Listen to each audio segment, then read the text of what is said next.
Welcome to the Joanne Avison podcast.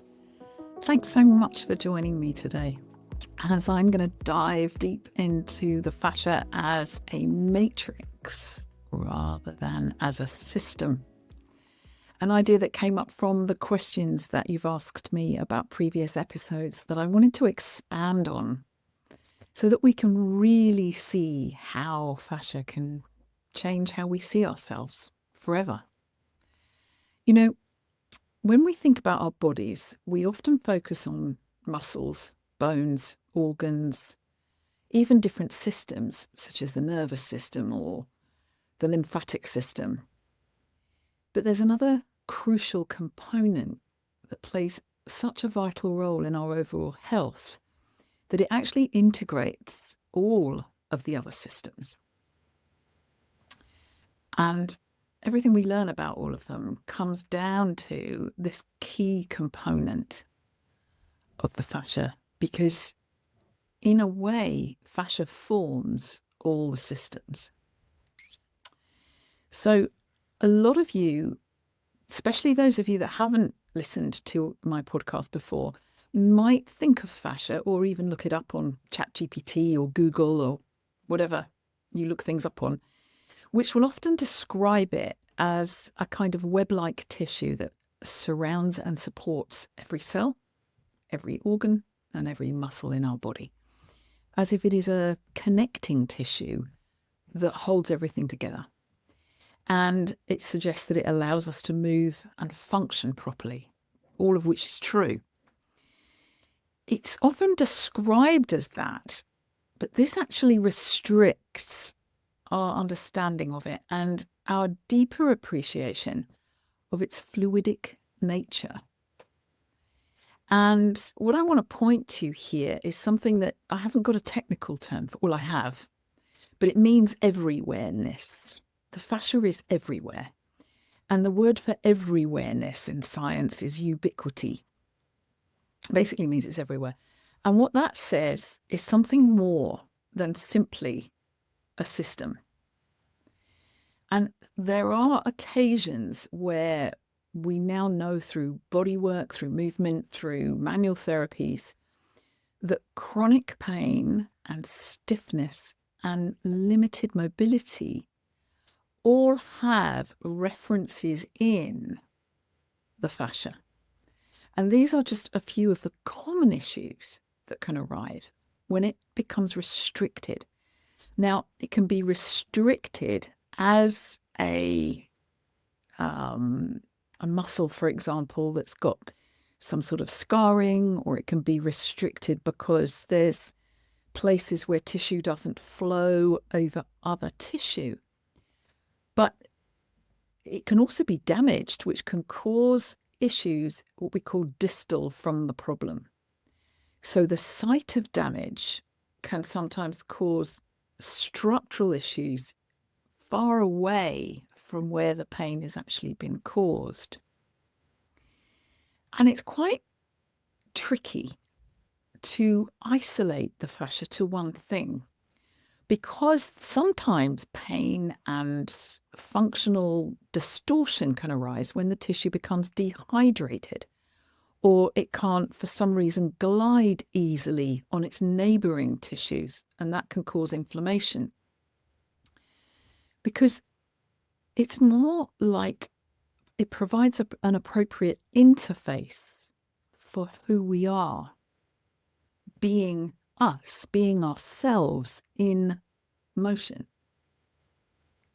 So I don't know if you can hear from this, but what I'm trying to do is tease out the idea that fascia is connective tissue, wrapping things and putting things together, or linking them or distinguishing them from each other. And certainly it can feel very restricted if we're physically in pain. However, it can also feel inhibited if we are in emotional difficulties. Emotion. Let's consider that energy in motion. And it needs to move through us, not just when we're running and we want gravity and ground reaction force to work through us in an optimal way, But think about when you're upset, or when you're sad, or when you're really worried about something. It can change your posture. I don't know about you, but I've experienced feeling very nervous, and I describe that as like a scrunch in my tummy, in my solar plexus. And I catch myself being kind of folded forward, and my shoulders come forward, and sometimes my chin comes down and my back rounds. And I have to kind of consciously lift myself.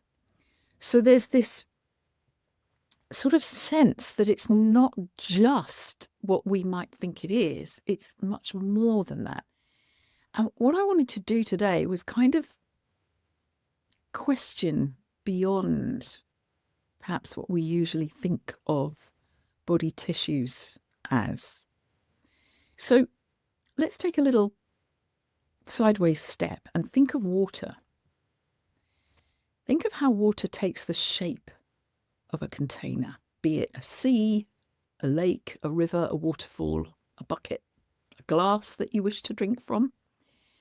That kind of water is called free water. It flows and it moves, or it fills whatever contains it.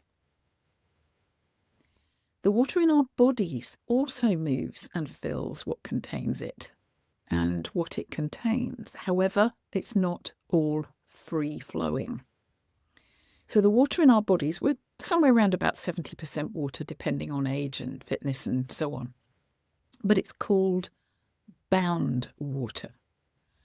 And yes, to those of you that asked for references about Gerald Pollack, because the bound water in our bodies also has an electromagnetic field around it. And it's a very deeply researched and complex story of application.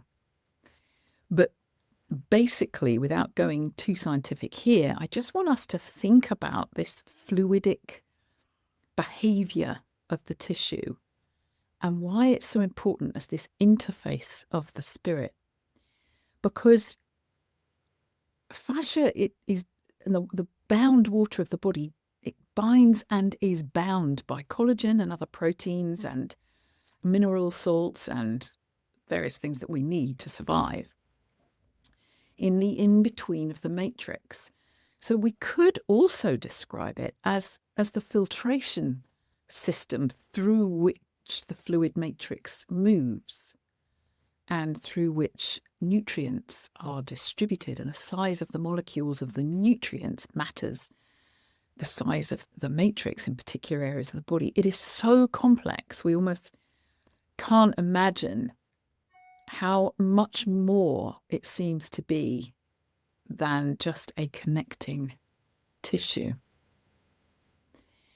So when we talk about fascia, we're talking about how it forms the in-between of the matrix. In other words, the body of the cells, the tissues, and the stuff that is in between all of that. Now, technically, there are no empty spaces in the human body. That would be creating a vacuum. So we don't want those. They're all virtual spaces, area where there isn't something specific, but there is in between. And they are throughout the human body. And the general term for those in-between areas is the extracellular matrix, or ECM. And that means the outside of the cells, the in-between of the cells. But it isn't separate from anything it surrounds or is surrounded by. So think of an egg inside a shell. When you break the shell, you have a more liquid structure inside it of egg white, and inside that is suspended the egg yolk. And you could consider that sort of like the nucleus of a cell and the surrounding proteinous gel. That makes sense. And if you think about their texture, they are sort of fluid and sort of not. So that's where they get their name of being gel-like. And in essence, our bodies are made up of variations on that theme. all sorts of variations on that theme. So I can hear some of you saying, well, what's that got to do with spirituality? Well, if we do consider that in a living body, we're constantly animating that form, however we do that, we're basically expressing movement through it. So whether we are moved by something, which we might mean emotionally, or whether we are moving physically, they might be combined. Something that makes us laugh has moved us to respond and giggle. And something that makes us really sad has moved us to respond and cry. And they are very physiological responses through our tissue to what we would call emotional reactions or emotional stimuli. And so as things move through it, that's the movement of what we do, but it's also the movement of what we feel. So in other words, it's energy in motion, expressed in completely unique ways by each one of us, because not all the same jokes make all of us laugh, and not all the same things that we could describe as sad make all of us unhappy. All I'm asking us to consider is this essential wholeness throughout the form. And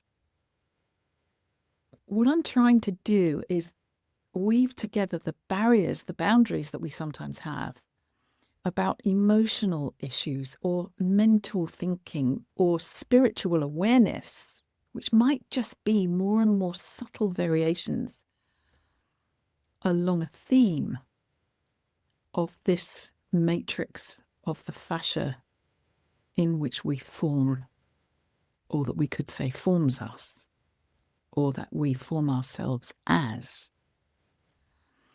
So I want to not simplify this, but clarify 3 aspects of it today.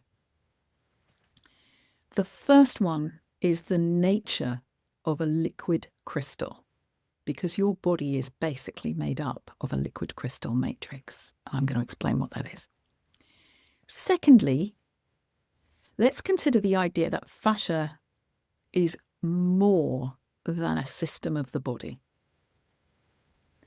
And thirdly, the idea that you already know this, something about this is resonating with you. And at the end, we'll do a little exercise together that you will be able to kind of feel and sense what I'm saying. Just try it out. I'm not making a case for anything great big huge. Let's just try it out. So, numero uno, the nature of a liquid crystal.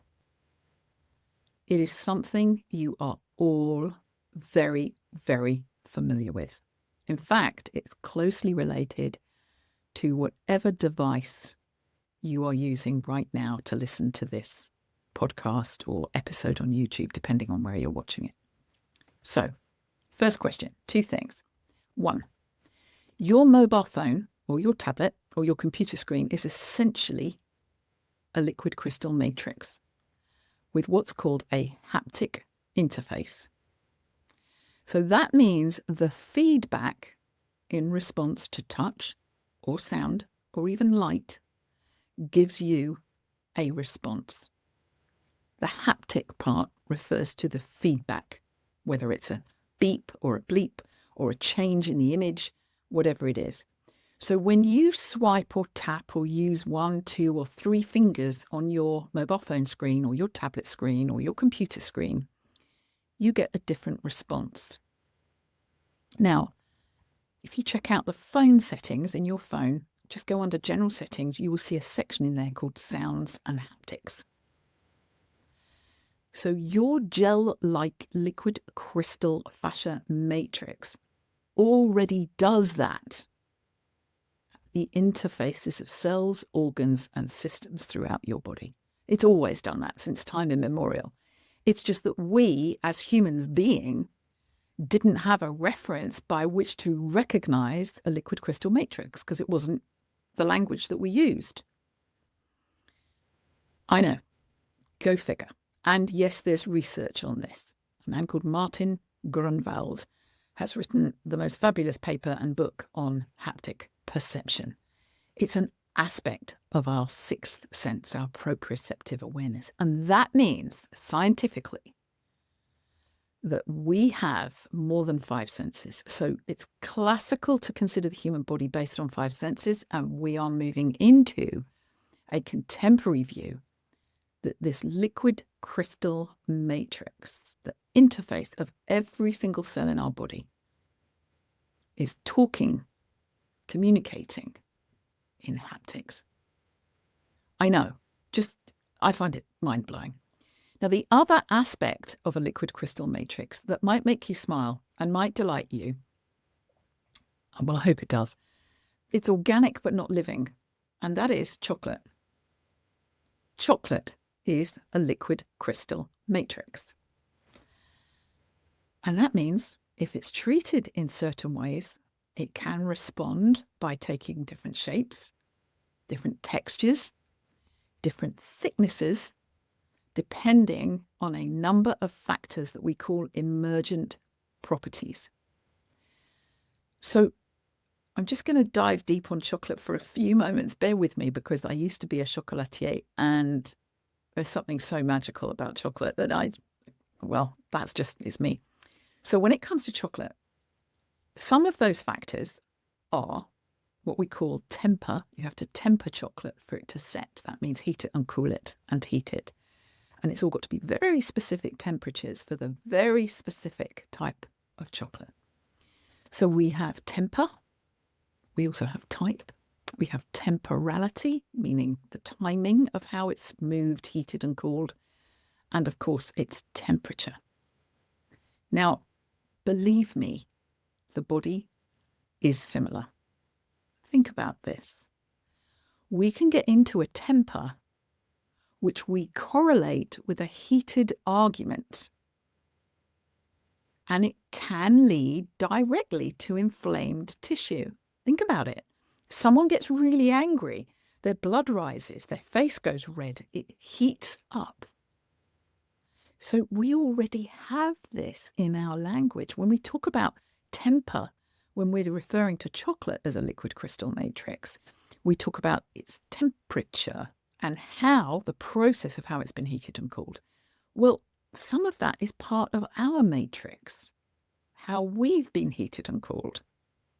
Has our temperature gone down during the night while we've slept? Because if it hasn't, we might overheat and not sleep so well. Are you with me? Getting this sense that, oh my goodness, there's another whole language. But it's already in our language. Somewhere, somehow, something in us recognizes this is confirming something. And rather than just temper, when we talk about ourselves, we can also refer to temperament, meaning our nature, our temperament, whether we're very a hot-blooded person or we come from a hot-blooded culture, or whether we're very cool. And we use these references to temperature in our language because it's always unique to each of us, and it shapes us, and we can shape it once we understand how little it takes to do that. Imagine knowing that you don't have to change the whole world and become an Olympic athlete or a warrior to transform your matrix and the shape you're in. What if we have access to something we don't even know we have access to? What if you already have unique soul-centered ways to change your somatic responses? And that as a being in a body, animating a form, you don't have to hurt to achieve. It's fascinating. So that's the first thing, the liquid crystal matrix. Don't forget, I'm going to do a little practice at the end that'll give you access to that directly. So, number two. Fascia is more than a system in the body. Now, Tom Myers, who I worked with for many years, is known for describing the vascular system, our blood system, the nervous system, and the fascia system as such, as systems, based on the fact that if we could disappear everything in the body except each one of these systems, in other words, everything except the blood system, we would still have our overall shape. We would keep our shape because it's such a detailed web of us. Ditto the nervous system. And ditto, if we removed everything that wasn't fascia, you would likely see the body in its what we might call ghost form. And there is examples of work. Dr. Doris Taylor has done some beautiful work creating what's called a ghost heart and learning that stem cells placed into a ghost heart grow heart because they are guided by the shape of that fascial matrix called heart. Totally fascinating work. But the point of sharing that is that this is a step towards understanding fascia better as certainly more than a connective tissue system. However, there is more. There is more than that. It is more than a system. And the work of Alex Gray, Sacred Mirrors, is an absolutely beautiful resource that you can look at his images of these systems and get a real sense of how much more of a matrix the fascia is than those other systems. I'm going to dive a little bit into embryology here because we begin as a unicellular being. Jaap van der Waal's phrase. And all the content of the very first cell that we are is the moment of fertilization of the egg. That single cell in the human body, the female egg, is 90% cytoplasm and 10% nucleus. And the sperm is 90% nucleus and 10% cytoplasm. And the egg begins surrounded by a ball of light. It's called the corona radiata. It means radiant crown. And the moment they meet and merge, these two cells become a conceptus, or known as a zygote. They complete each other.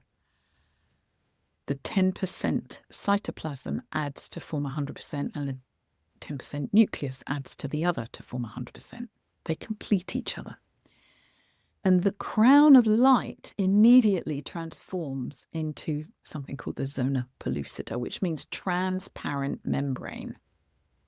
Trans, across, parent, membrane, remembering, remembrance, the continuum of the species.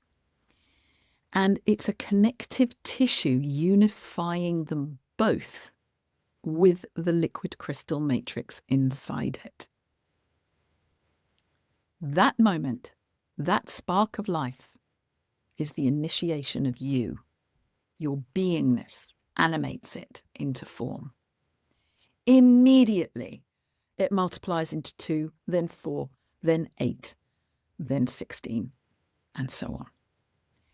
At the point of those 8 multiplications of that original cell within the membrane, at that moment, if you took a 2-dimensional drawing of that conceptus, if you want to call it that, it would be the seed of life pattern in 2 dimensions. So this is sacred geometry that we're talking about. And your beingness animates it into form in a shape-shifting dance of becoming. It never, ever isn't your unique fascia matrix. Becoming the liquid crystalline story of you, organizing yourself into being. Fascia doesn't wait to arrive in you. It is the sensory means by which you feel your way into form. You have a species-specific pattern that you inherited from those 2 components that formed you, the third. The Father, the Mother, and the child. The Holy Trinity. The whole triumvirate. You are the architect that self-organizes that architecture to express yourself as the architect. I know, go figure. It's like an Escher painting. It's supposed to be a conundrum to your mind because this is beyond mind. This is beyond reason. We're emerging from the age of reason into the age of awareness, in my not very humble opinion. And reasoning and linear logic are no longer serving us. And for sure, geometry causes us, invites us, demands that we expand our awareness into understanding the human body as a geometric form in the round. It is not sufficient to use linear mathematical foundations to biomechanics and explain human motion. Because as we've already described, this liquid crystal matrix is energy in motion. So it doesn't conform to linear rules. It conforms to the roundness of the geometry of soft matter physics. And it's the next level of understanding. And fascia forms the vessels of the nervous system. It forms the vessels of the circulatory system, the gut tube and the brain, the heartstrings and the limb buds, the lungs and the lymph. It doesn't wait until a moment later in the process of this unifying expression of you. It doesn't wait one moment. There isn't a day in the embryological process where the spirit suddenly comes in and says, oh, I'm going to make me. It is the light absorbed into that transparent membrane, that zona pellucida, already activating a series of tissues. The blood in the bloodstream has iron in it that only has one source in this whole universe, and that is a dying star. You already incorporate the cosmos in your tissue, not one moment later than the moment of conception. It begins the forming process in the momentum of you becoming you, forming everything. It's the in-between tissue of all the forms. So the spirit that animates you, designates you as alive, is the designing force of you designing your force transmission system. I know. Listen, it blows my mind as well. So fascia is the designing material, the fabric of the forms and the fluid of their expression. You can't have a net without the knots and the spaces between the netting. It's part of the whole. And it is so complex and so hugely magnificent. It's almost hard to believe. It speaks, it moves, it feels, and it senses in a language of light, of sound, and of creation. And to me, it is sacred in its original, exquisite wonder. That's numero duo. Numero tres, the third thing. What did I say? I said you already know this somewhere. This feels like confirmation, not information. Somewhere, deep to all of us, is something we call Gnosis. It's spelled Gnosis, Gnosis. Gnosis is a kind of knowing. It's an inherent wisdom that knows when it's safe and when it's not. So imagine a morning when you go outside and you hear birdsong, and the birds are chirruping and chirping, and they do that when they feel safe. We go outside and we hear them, and something in us relaxes and loves it. We respond without analysis or even understanding what we're responding to.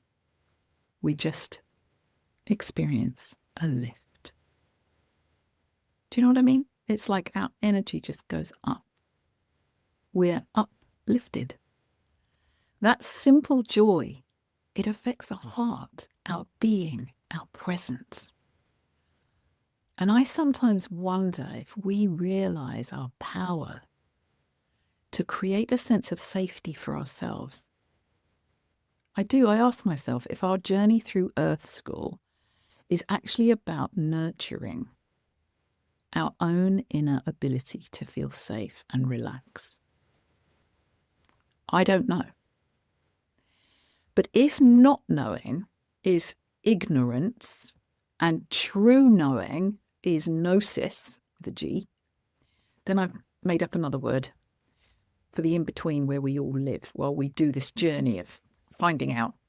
I call it ignosis, a sort of process of discovery from ignorance to gnosis. I know, but I'm allowed to make it up because it's about the in-between, and I think Fascia's about the in-between. It's not facts, it's not information, but it's more the features while we are in the formation of them, of creating them. Does that make sense? It isn't an intellectual process, it's a doing. It's an active experiencing of moving through time, of being moved through time, of moving ourselves in time, finding our tempo, our temperature, our type, our temperament. And it's an instinctive process and it's an intuitive process. Because think about this, you didn't go to school to learn to be an embryo, to become you, any more than an acorn needs a university degree to become an oak tree. You are you as an embryo. And the oak lives in the acorn. And I know we can forget that, and I know we can have experiences that I think crystallize in our tissue when we get caught up with fear and trauma and difficulty. And I also think that we can hold ourselves in a certain way and recognize some of this to dissolve some of that crystallization through some processes that can allow us to find, restore, resolve some of those issues. I'm not making big claims for everybody, and God knows some people have experienced levels of difficulty beyond what we can talk about in this context. I have huge respect for that. And I have huge respect for all the work that's done in physical therapy as well as psychotherapy. But I also think we've got to find a language of bringing these elements together. And I wish you the sweetest sense of inspiration as you breathe in and realize how very clever you already are and how very capable you already are. So, my liquid crystal matrix friends, we've covered all three of these aspects. And do let me know in the comments what resonates for you. Because in the everyday doing of our everyday lives, all of this tissue is animated with the love and the light and the sound of being. As we talked about this before, that fascia emits light and transmits sound. And I believe it's always seeking the highest good for us. It's just that we don't listen to it particularly eloquently or recognize its incredible genius deep to us. The kind of intelligence that we can't begin to understand intellectually about how our mobile phones or our tablets or our computer screens work. But what if they're nothing more than what we already know from within ourselves? Can you imagine that? That's what I call bio-emotional intelligence. Imagine finding out how clever you already are. I just love that. Also, I promised you a practice at the end. So, if you're still with me, close your eyes and breathe in through your nose and out through your mouth. Just kind of equal timing. So whether you're in for 3 or 4 or 5, breathe in, whatever suits you, and out for the same amount, same count. Just nice, easy breathing. In, 2, 3, out, 2, 3. In through the nose, out through the mouth. Just receive the breath and then give it away. Receive it in through the nose. Inspiration, respiriting. You count your preferred number and out for the same number through your mouth as you give it away gently. Receive it as a gift and give it as a gift. Soft and easy. Let spirit breathe you. Let spirit give you the breath in and then let it receive from you the breath out in an easy, rhythmic tempo. And gradually feel a sense of presence in your toes. So just snuggle into a comfy position and feel this sense of just presence in your toes and let it move. Let your awareness move it in your ankles and then your legs.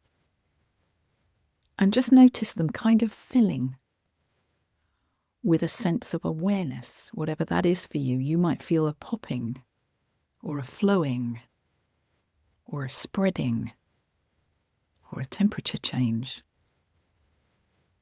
And gradually you can bring that awareness ever so softly up through your calves to your knees and through your legs and thighs to your pelvis.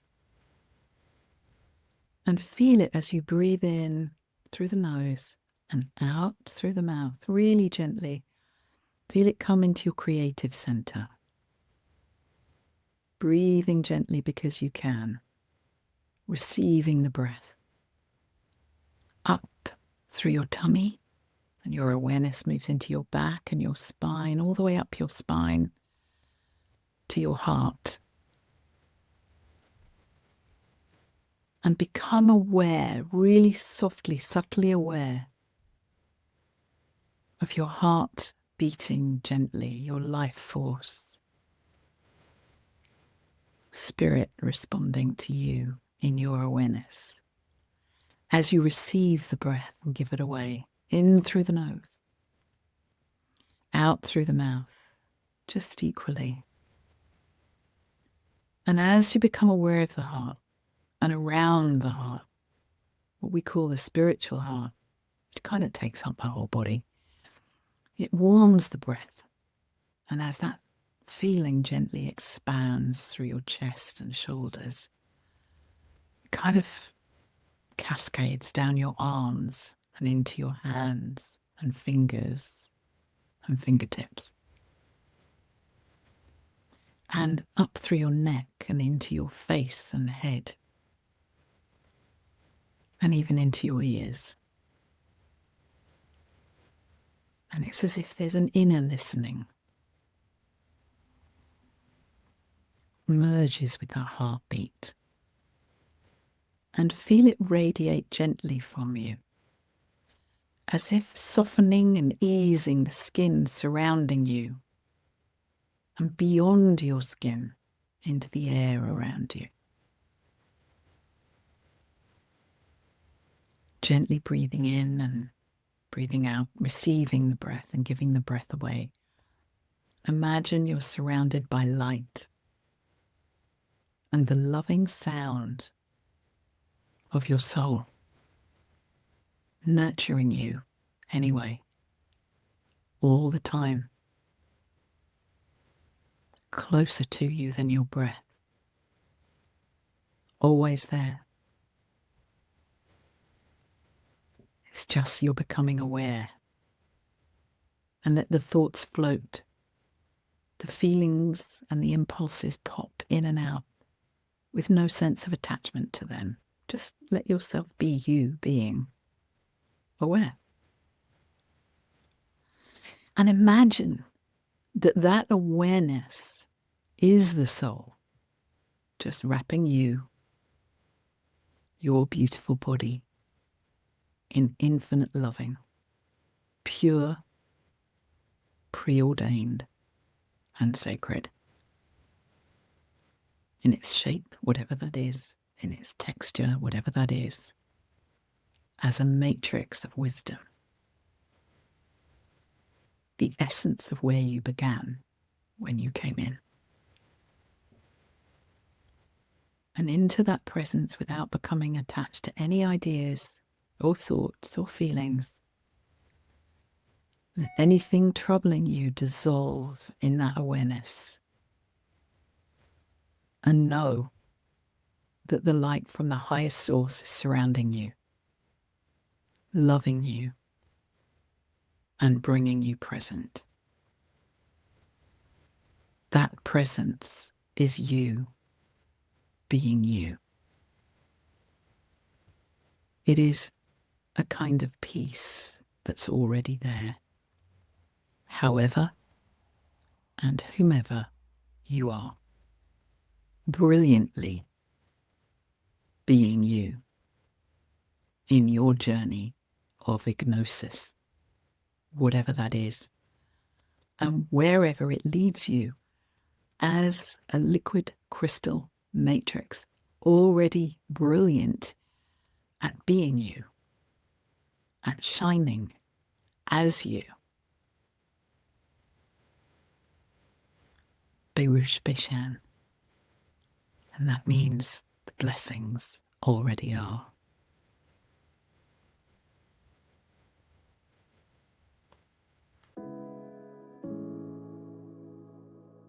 If you enjoyed this episode, don't forget to subscribe to our YouTube channel, Joanne.Avison, where we have lots of interviews and playlists all about fascia.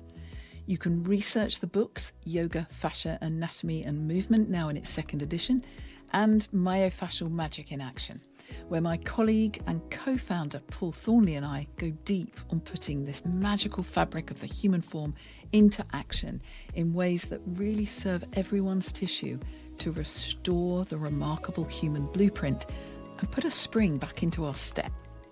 Let us know your thoughts in the comments, and do go to joanneavison.com to join our newsletter and make sure you receive all the latest updates and news. So thank you so much for listening, for sharing, for commenting, and sending you blessings of light.